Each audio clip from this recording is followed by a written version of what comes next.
गा रही थी और इतना सुंदर उनका आवाज, बहुत ही मधुर स्वर में वो गीत गोविंद गा रही थी। तो भगवान कैसे है ना, उनको तो इतना सुंदर आवाज और ये मधुर और भाव से गा रही है, तो भगवान तुरंत मंदिर छोड़ के उसके पीछे पीछे चलने लगे और वो बैंगन तोड़ते जा रही है और वो खेत में पूरा गीत गोविंद गाते जा रही है और भगवान उसके पीछे पीछे चल रहे हैं और भगवान इतने भाव विभोर होके वो गीत गोविंद सुन रहे कि उस वक्त उनको पता ही नहीं कि उनके वस्त्र भी फट गए, बिकॉज वो बैंगन में कांटे होते ना, तो उससे वो वस्त्र फट गए, उनका उत्तरिया गिर गया और उत्तरी के भी टुकड़े हो गए। हाँ, और फिर भी गीत गोविंद ये गाए जा रही है और भगवान उनके पीछे पीछे चले जा रहे हैं और ऐसे चलते चलते चलते उसका गीत गोविंद जब हाँ मीन्स पूर्ण हो गया गा के, तो भगवान बहुत खुश हुए, लेकिन उन्होंने दर्शन नहीं दिया लड़की को और वो दौड़ के पीछे वापस आके अपने मंदिर में बैठ गए। और जब ही पुजारी ने शयन के वक्त उनका दरवाजा खोला तो देख रहा, अरे क्या हुआ जगन्नाथ जी को, पूरे वस्त्र फटे हुए हैं, उत्तरिया है ही नहीं, तो कुछ तो हमारे से अपराध हुआ है। तो उन्होंने तुरंत राजा को वहां पे बताया कि ऐसा ऐसा हुआ है। तो राजा बहुत दुखी हो गए कि शायद हमारे किसी से कोई अपराध हुआ है इसलिए ये सब हुआ है। तो राजा ने उपवास आरंभ किया और राजा उपवास के लिए बैठ गए और 3-4 दिन हो गए राजा उपवास कर रहे। तो फिर एक दिन रात को जगन्नाथ जी उनके सपने में आए और बोले, राजा आप दुखी मत होना, आपसे कोई अपराध नहीं हुआ है, ना मेरे पुजारी से कोई अपराध हुआ है, लेकिन मैं ही मेरे एक भक्त को मिलने के लिए ऐसे खेत में गया था और वो इतना सुंदर गीत गोविंद गा रही है वो लड़की कि उससे मैं भाव विभोर होकर वो मैं उसके पीछे पीछे चला गया। तो राजा बहुत आश्चर्य हो गया कि क्या गीत गोविंद, अब हम लोग भी मंदिर में तो गा रहे हैं, तो लेकिन उन्होंने बोला वो जिस भाव से गा रही थी वो इतना सुंदर था कि उसके पीछे पीछे मैं चला गया और मेरे वस्त्र फट गए। तो अब एक काम करो राजा कि उस लड़की को ढूंढ कर निकालो और उसे मंदिर में ले आओ और रोज उससे गाने के लिए आप उनको बिठाओ रोज। तो फिर राजा ने सब सैनिक भेजे और फिर वो मिला उनको वो खेत भी, और ये जो भगवान का उत्तरिया था जो फटा हुआ वो भी वहां मिला। और फिर राजा ने उस बालिका को ले आए और उनको एक छोटा सा घर भी दे दिया वहां पे मंदिर में रहने के लिए।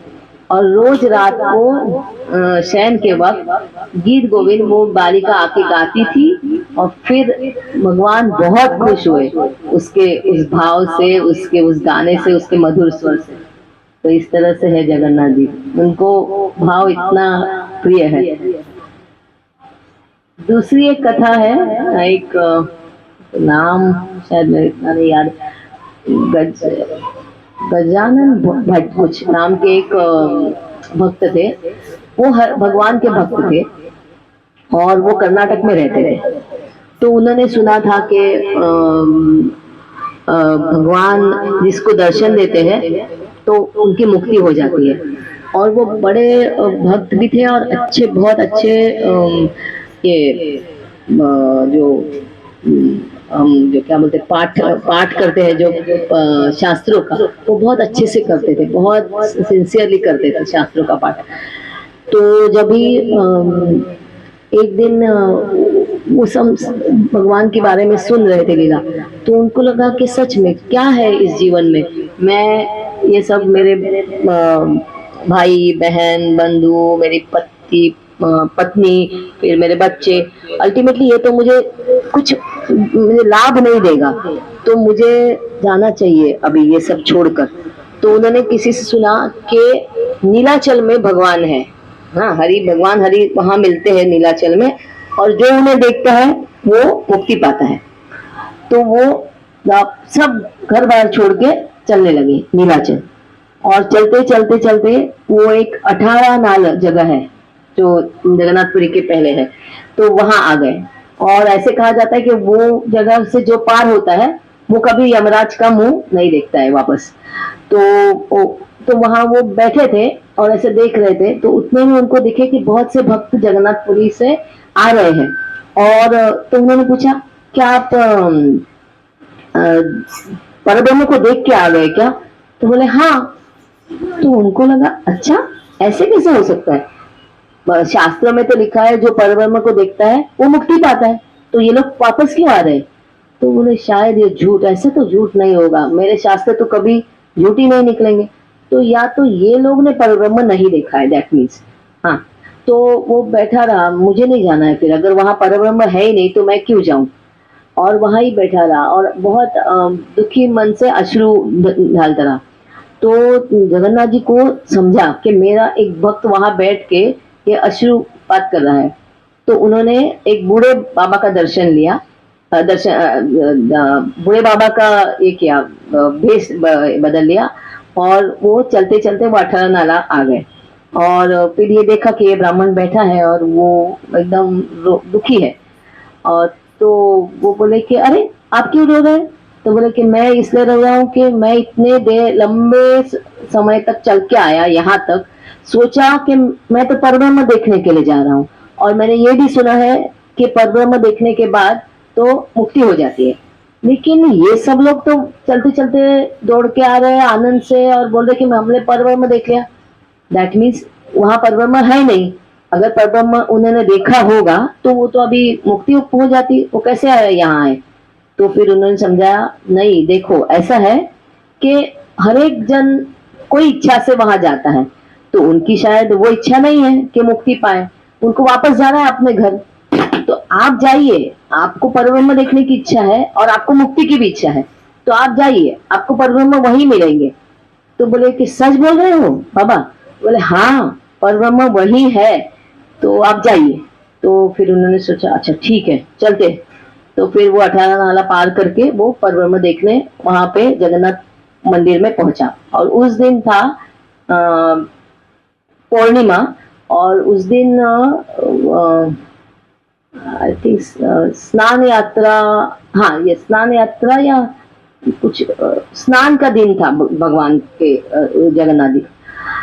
तो भगवान जगन्नाथ जी को वहां पे बाहर लाते उस वक्त। तो वो उन्होंने देखा तो इतने आनंद से विभोर हो गए। और फिर उन्होंने देखा कि अरे, लेकिन उनका कैसा था कि वो हरि भक्त तो थे, लेकिन वो हर देवी देवताओं की भी पूजा करते थे। तो उनके मन में ये था कि ये गणेश जी का रूप होगा, यहाँ पे मुझे दिखेगा। तो देखा तो ये तो गणेश जी का रूप है नहीं। तो वापस वो दुखी हो गए कि नहीं, मैंने बोला था ना कि परब्रह्म तो है नहीं यहाँ पे, और मेरे गणेश जी का भी रूप है नहीं यहाँ पे। तो वो वहां ही बैठ गए कि नहीं, मुझे परब्रह्म तो नहीं दिखाई दिया, मैं परब्रह्म को कहाँ ढूंढूं, मैं परब्रह्म को कहाँ ढूंढूं? तो तो वैसे बैठ के उधर रात हो गई उस दिन।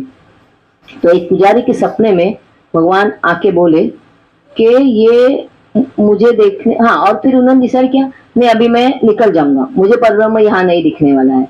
तो वो दुखी मन से वापस वो मंदिर से निकल के जा रहे थे।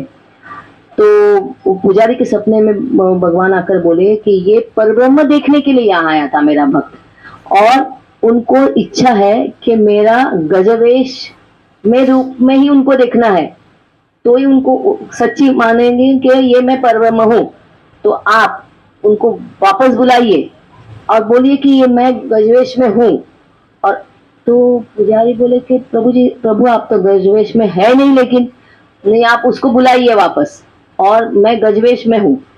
तो पुजारी उसको लेकर आए वापस और बोले कि, तो बोला नहीं नहीं मुझे नहीं जाना है, मैंने ये सब झूठ झूठ सुनते आ रहा हूँ कि एक तो मैं परब्रह्म देखूं तो मुक्ति पा जाए, फिर मैं ये भी सुन रहा हूँ कि परब्रह्म यही है, लेकिन किसी को यहाँ परब्रह्म देखा नहीं है। तो वो आए तो बोले नहीं, वो पुजारी बोले कि आप चलिए, परब्रह्म वही है, आप देखिए। तो बोले कि मैं अभी तो देख कर आया, मुझे तो कहीं, बोले नहीं आप चलिए मेरे साथ। तो इसके लिए उसको ऐसा मना मना के वो वापस लेके आया। और जैसे ही उसने देखा तो सच में भगवान का गज स्वरूप में जो गजवेश धारण करते हैं भगवान, उस स्वरूप में उसने दर्शन किया। और जैसे ही दर्शन किया, क्योंकि उसको इस संसार की इच्छा नहीं थी, उसको कोई इच्छा नहीं रही, तुरंत उसी वक्त उसका देह त्याग हो गया और वो भगवान में विलीन हो गए। तो तभी से ऐसा है कि उस जिस दिन जो स्नान है तो उस दिन गजवेश धारण करते हैं भगवान, इस भक्त के इच्छा के लिए।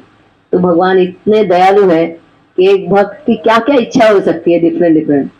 और जैसे कि अगर किसी को सच में मुक्ति पानी है तो तुरंत उसको मुक्ति भी मिल गई। इस तरह से बहुत सारी कथाएं हैं, पर मुझे दो याद आई वो बताती हूँ। बस अरे वो हरे कृष्णा। योगेश्वर प्रभु, यू नो मोर।